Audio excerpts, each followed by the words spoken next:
This is a pretty general question, but why is this piece considered so important in modern art?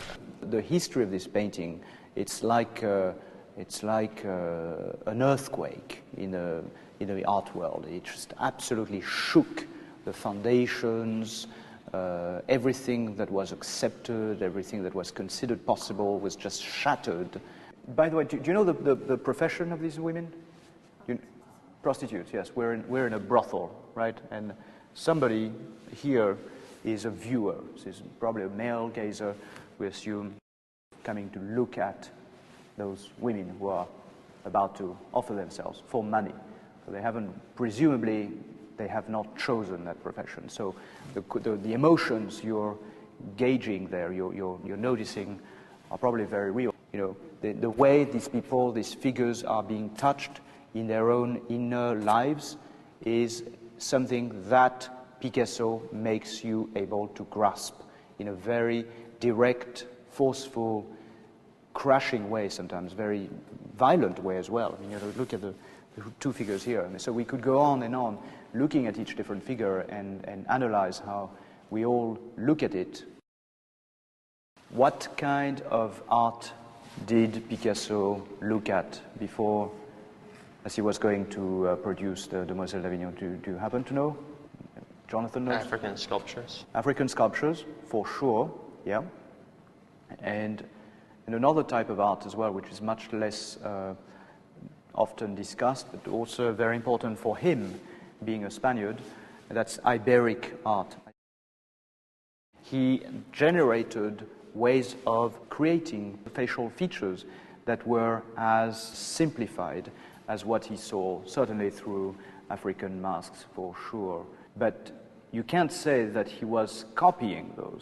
Certainly looking at African masks generated a whole panoply, a whole array of imaginary forms in his mind, some of which you see in those spaces.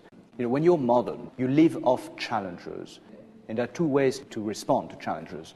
Either the challenge gets the better part of you, or you get the better part of that challenge. And needless to say, every artist who came after that had to measure himself or herself towards this particular painting for generations of people afterwards. And basically, it was immediately seen as being so great because it suddenly liberated people from a whole tradition, from a whole way of looking, of creating compositions, interiors, genres, of mixing up categories together. I mean, it did so many things at the same time, and it was almost too much. So could you say that's what Cubism basically is that it's something that's visually broken down but at the same time holds itself together? You know, I don't personally see this picture as a Cubist picture. I mean, it's definitely a gate. It opens the gate towards Cubism, but in fact, what you're saying is very true. And yes, it's a breaking down of the volumes, of the perspectival axes, of the forms, of the breakdown between the boundary between figure and background. I see you and you're against a wall and a floor. That's your background. Well, with Cubism, all this is broken down. It's intermixed. And yet that's the amazing paradox and the ongoing subject of fascination with Cubism. It's falling apart. But it's falling apart, and yet it holds together. And that's the genius of this guy. Is that and this is where it is so deeply modern. Is that it's challenging completely the traditional space of perspective. It is so vibrant, so powerful, so evocative. So this is a very strange tension that exists within this painting.